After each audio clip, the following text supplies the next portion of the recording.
Hello, in this video I'd like to talk in a bit more detail about ionic bonding and ionic compounds. Ionic bonding generally occurs between a metal and a nonmetal. The metal loses all of its valence electrons to form a cation that has the same electron configuration as the previous noble gas, while the nonmetal will gain enough electrons to fill its valence shell, forming an anion that has the electron configuration as the next noble gas.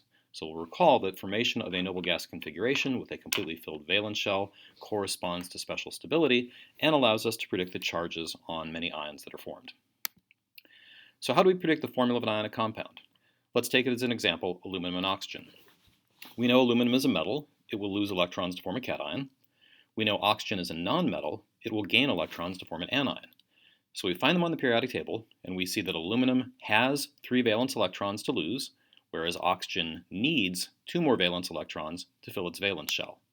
Thus, aluminum forms a cation with a 3+ charge, oxygen forms an anion with a 2- charge. Using the principle of electrical neutrality, we see that we need 2 cations for every 3 anions to form a compound in which the overall charge is 0, giving us the formula Al2O3. Let's look a bit more closely at some noble gas configurations and ask ourselves which noble gases have the same electron configurations as the ions in each of the following compounds. So we find cesium and sulfur on the periodic table. Cesium loses 1 electron to form the configuration of xenon. Sulfur gains 2 electrons to form the configuration of argon. Strontium and fluorine. Strontium loses 2 electrons to form a cation with the configuration of krypton. Fluorine gains 1 electron to form an anion with a configuration of neon. In calcium nitride, calcium also loses 2 electrons to form the configuration of argon, whereas nitrogen gains 3 electrons to form the configuration of neon. Now let's talk about ionic radius. The ionic radius of an ion is an approximate measure of the size of the ion. How they're measured is kind of complicated, but it's based on distances that you measure in crystal lattices. So, several questions include, how does the ionic radius of an ion compare to the atomic radius of the neutral atom it comes from?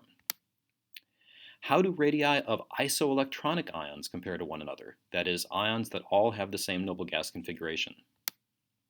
And are there any periodic trends in ionic radii? I'm going to show a chart that shows a number of different ionic radii compared to atomic radii. On the left, we have metals in groups 1, 2, and 13. On the right, we have nonmetals in groups 15, 16, and 17. On the left, we see the size of the atom represented by the greenish-brown circle, and we see the size of the ion represented by the red circle. On the right, we again see the size of the neutral atom in the greenish-brown circle and the size of the anion in the blue circle. So, take a few minutes, pause the video, and consider the questions above and see what trends you observe. So, here's what we see. We see that the ionic radius of the cation is always smaller than the atomic radius of the neutral metal atom. And we also see that the ionic radius of the anion is always larger than the atomic radius of the neutral nonmetal atom. Why would that be? Well, in the cation, there are fewer electrons than protons, so the electron cloud feels greater electrostatic attraction, which causes the orbitals to contract, making the ionic radius smaller. Conversely, in the anion, we have more electrons than protons, and as a result, the electron cloud feels lesser electrostatic attraction, causing the orbitals to expand, causing the ionic radius to increase. When we compare isoelectronic ions, that is, ions that all form the same noble gas configuration, even though they're from different elements, the greater the nuclear charge, the smaller the ionic radius. And that makes perfect sense.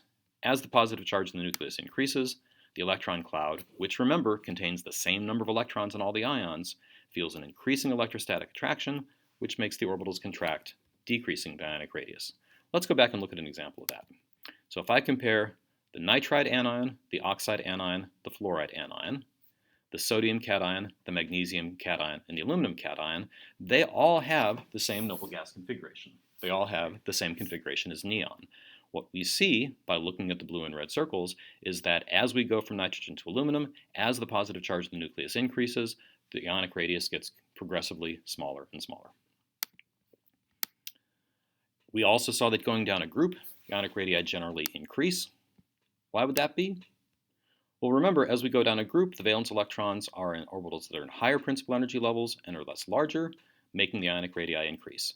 You'll recall that's the same explanation we used for the trend in atomic radii. We also saw that the atomic radii of elements in the same group increased as you go down the group for the same reason.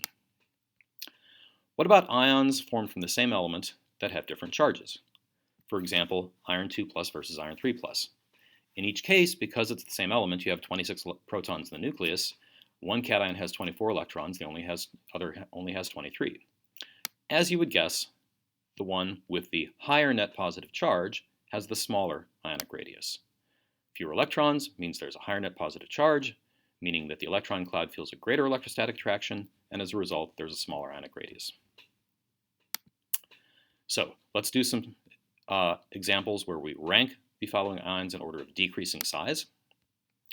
Here I have 3 cations made by the transition metal vanadium, 2 plus, 3 plus, and 5 plus. As we saw before, the higher the positive charge, the greater the electrostatic attraction. So we would predict that the vanadium 2 cation would be larger than the vanadium 3 cation, which would be larger than the vanadium 5 cation. Here we have 4 ions formed by alkali metals. They all have a single positive charge because they all lost their single valence electron. And as we would predict, the one furthest down in the periodic table with the largest valence orbitals would be the largest. The one closest to the top would be the smallest.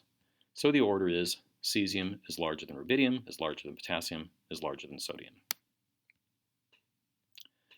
Here we have a series of ions formed by different elements, but if you look at it on the periodic table, you will see that they all have the same noble gas configuration, namely that of xenon.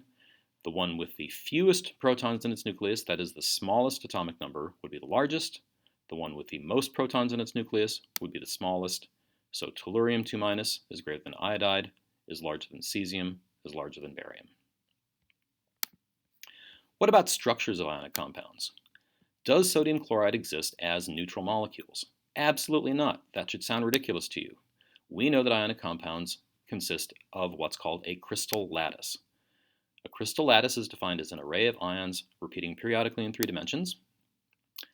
It is set up in such a way as to minimize the distance between oppositely charged ions, which are attracting each other, but at the same time to maximize the distance between ions that have the same charge to minimize repulsion.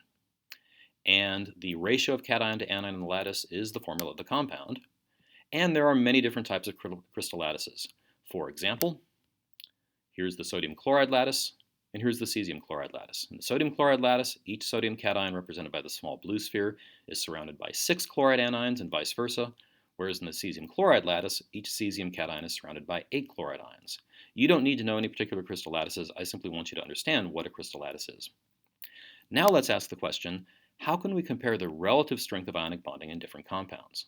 To answer that question, we are going to go through a series of steps to form lithium fluoride, an ionic compound from its elements, and consider the energy changes in the formation of this compound. Again, this is a hypothetical, made-up pathway, but we can imagine the energy involved in each step. In the first step, I will take 1 mole of lithium in the solid phase and vaporize it. That takes 161 kilojoules for the sublimation of lithium. In the second step, I will take the mole of lithium atoms in the gas phase and ionize them. That requires 520 kilojoules. That's the ionization energy of lithium. In the third step, I'll take half a mole of fluorine molecules and break the bonds to form 1 mole of fluorine atoms in the gas phase. That takes 77 kilojoules, which is half the bond energy of F2. In the fourth step, I will add 1 mole of electrons to the mole of fluorine atoms in the gas phase, forming 1 mole of fluoride ions in the gas phase. That releases 328 kilojoules of energy, which is the electron affinity of fluorine. At this point, I have 1 mole of lithium cations in the gas phase and 1 mole of fluoride anions in the gas phase. So in the final step, I will allow them to come together to form 1 mole of solid lithium fluoride, releasing a whopping 1,047 kilojoules of energy, which is called the lattice energy. Now, you'll recall from Hess's law, if we add these 5 steps together, we obtain the overall equation, which is the formation of 1 mole of lithium fluoride from its elements in their standard states, negative 617 kilojoules per mole, which is the standard enthalpy of formation of lithium fluoride. Let's look at that on a potential energy diagram. So let's start with 1 mole of lithium in the solid phase. So we will vaporize that to form 1 mole of lithium in the gas phase. We will remove its electron by ionizing it. We will break the fluorine-fluorine bond. Each of those are endothermic processes. We will add an electron to the fluorine atom to form the fluoride anion. The electron affinity is exothermic. And then in the final step, boom, look at all that energy released when we have 1 mole of lithium cations and 1 mole of fluoride anions forming lithium fluoride. That quantity, the lattice energy, is the number that we use to measure the strength of ionic bonding because it's based on the electrostatic attraction between the cations and anions. The more exothermic the lattice energy, the stronger the ionic bonding. So the definition of lattice energy is the energy released when 1 mole of solid ionic compound is formed from separate ions in the gas phase. It's calculated by multiplying the charges on the cation and anion, Q1 and Q2, dividing by R, the shortest distance between the cation and anion, and multiplying by a constant to put it into kilojoules per mole. Because Q1 and Q2 have opposite charges, that means the lattice energy is going to be negative. The lattice energy increases as the charges increase, but the lattice energy decreases, that is, it becomes less exothermic, as the distance between the nuclei gets bigger, that is, as the ions get larger. So we would predict that the compounds that would have the most exothermic lattice energy and therefore the strongest ionic bonding would be those with the greatest magnitude of charge and the smallest ionic radii. So that will let us explain why in each of these pairs, which compound has the more exothermic lattice energy. So in the first pair, we've got sodium chloride and potassium chloride. The anion is the same, the cations have the same charge. The difference is the ionic radius. So we would predict that sodium chloride would have the more exothermic lattice energy because the ionic radius of the sodium cation is smaller than that of the potassium cation, making R smaller and the lattice energy more exothermic. Lithium fluoride versus lithium chloride. Here the cation is the same, but the anions are different. Fluoride and chloride have the same charge, but they differ in size. We would predict that lithium fluoride would have the more exothermic lattice energy and therefore the stronger bonding. In lithium fluoride, the charges are the same, but because the ionic radius of fluoride is smaller than that of chloride, R is smaller, the lattice energy is more exothermic. Magnesium chloride versus magnesium oxide. Here, the ionic radii of the anions are similar, but the charges are different. Oxide has a 2- charge, whereas chloride has a single negative charge. We would predict that magnesium oxide would have the more exothermic lattice energy because the charge of O2- is greater than that of Cl-. Q1, Q2 is more negative, making the lattice energy more exothermic.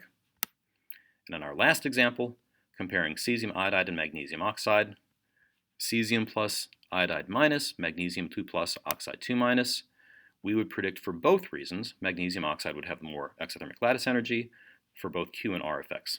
In magnesium oxide, the magnitude of the charges are greater and the ionic radii are smaller, so the lattice energy would be more exothermic. And that's all I want to say about lattice energy.